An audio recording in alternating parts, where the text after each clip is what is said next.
Hello दोस्तों, आज हम लोग करने जा रहे हैं class 8th bridge course NCERT का करने जा रहे हैं क्लास 8th का। जो होने वाला है सब्जेक्ट हमारा सोशल साइंस होगा। इसका ड्यूरेशन आपका 6 हफ्तों का होगा। जैसे पिछली वीडियो में हमने अपना कंप्लीट किया था इंग्लिश का ब्रिज कोर्स कंप्लीट किया था और उसका पहला चैप्टर हमने कंप्लीट कर लिया था। आज हम लोग यहाँ एसएसटी में आ जाते हैं। तो यही सब दिया गया है, कंटेंट दिया गया है। आपको यहाँ पे 4 थीम मिलेंगी, थीम ए, थीम बी, थीम सी और थीम डी। यहाँ पे पेडागॉगी हम लोग आज करेंगे। यहाँ पे आपको देख सकते हैं प्रेम्बल दिया गया है इंडिया का, इंडियन कॉन्स्टिट्यूशन का प्रेम्बल है। अब आते हैं नीचे जहाँ पे हमारा पहला थीम होगा, थीम ए इसमें 2 टॉपिक से आपके थीम ए में पहला टॉपिक है इंडिया एग्रीकल्चर एंड सॉइल्स। इस टॉपिक में हम एग्रीकल्चर और सॉइल्स मिट्टी के बारे में पढ़ेंगे। और दूसरा टॉपिक है ह्यूमन रिसोर्सेज। दूसरा टॉपिक है आपका ह्यूमन रिसोर्सेज, जिसमें आप ह्यूमन के रिसोर्स के बारे में पढ़ेंगे कि ह्यूमंस के नीड्स के लिए क्या क्या रिसोर्स होती हैं। तो पहला टॉपिक हम लोग स्टार्ट करते हैं एग्रीकल्चर एंड सॉइल्स, जो होने वाला है pedagogical approaches that you may like to consider for promoting students participation. ये जो पेडागॉगी होता है ये आपको अप्रोच करता है कि स्टूडेंट अपना इसमें अपना पार्टिसिपेशन करें। Promote the use of the internet to study interactive thematic maps of agriculture on the school Bhuvan NCERT portal. ये आपको प्रमोट करता है कि इंटरनेट के द्वारा आप इंटरैक्टिव थीम के मैप्स को पढ़ें जो एग्रीकल्चर है on the school Bhuvan NCERT portal. School जो भुवन है उस पर एनसीईआरटी पोर्टल पे है। डिस्कशंस में be organised with regard to thematic layers. अब आते हैं नीचे, यहाँ देख सकते हैं क्रिएटिव कॉमन्स की एक फ़ोटो दी गई है of maps of the school Bhuvan NCERT portal. For example, the distribution of wheat and rice in India and layers of soils relate different cropping patterns in India and their impact on economic development. You may encourage the student to explore modern agriculture practices and their impact on the environment.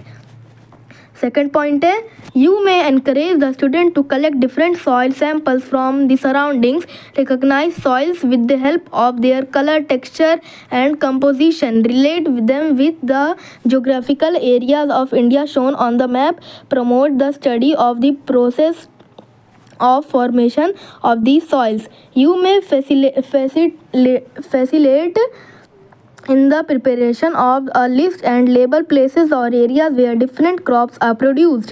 You may motivate students to relate with local environment. Begin by linking agricultural practices to the local context of students. Highlight crops, soils and practices specific to their region. दूसरा point है, you may establish the historical and cultural connections. Discuss how agriculture is intertwined in with India's history, economy, culture and festivals. इतने paragraph में आपको ये दिया गया है कि कैसे सॉइल्स का वो फॉर्मेशन होता है, प्रोसेस बताया जाएगा आपको कि सॉइल्स कैसे बनते हैं। वो जैसे चैप्टर का नाम ही है एग्रीकल्चर एंड सॉइल्स, इंडिया का बारे में है, तो इसमें आपको एग्रीकल्चर के बारे में बताया जाएगा और सॉइल्स के बारे में। यहाँ पे कुछ आपको एक्टिविटीज़ दी गई हैं, तो चलिए एक्टिविटीज़ पढ़ते हैं। Teachers may plan these activities with students individually, with peers और in a mixed group setting. You may organise trips for the student to nearby farms to observe agriculture activities, crop cycles and irrigation methods.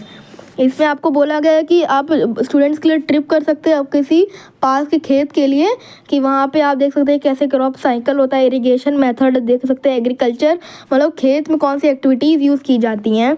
Promote opportunities for student to collect soil samples and test their properties such as texture, pH and nutrient content.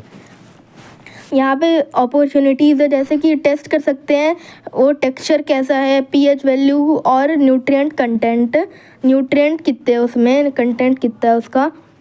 Children may be given group tasks such as preparing charts on soil types or a comparative study of traditional versus modern farming methods. यहाँ पे आप देख सकते हैं बच्चे एक competition कर सकते हैं, जैसे ट्रेडिशनल मेथड्स फार्मिंग के क्या होते हैं और अभी नए जो आए हैं फार्मिंग के मेथड्स, मॉडर्न फार्मिंग मेथड्स, वो कैसे हैं। और यहाँ पे ऐसे कुछ पॉइंट्स दिए गए हैं, जैसे लोकल फार्मिंग और एग्रीकल्चर एक्सपर्ट से वो लेक्चर दिलवा सकते हैं आप बच्चों के लिए, और भी कुछ अपॉर्चुनिटीज़ हैं। बाकी यहाँ पे कुछ क्वेश्चन है जो हम लोग बाद में डिस्कस करते हैं, जैसे यहाँ पे क्विज दिया गया है और दूसरी चीज़ दी गई हैं।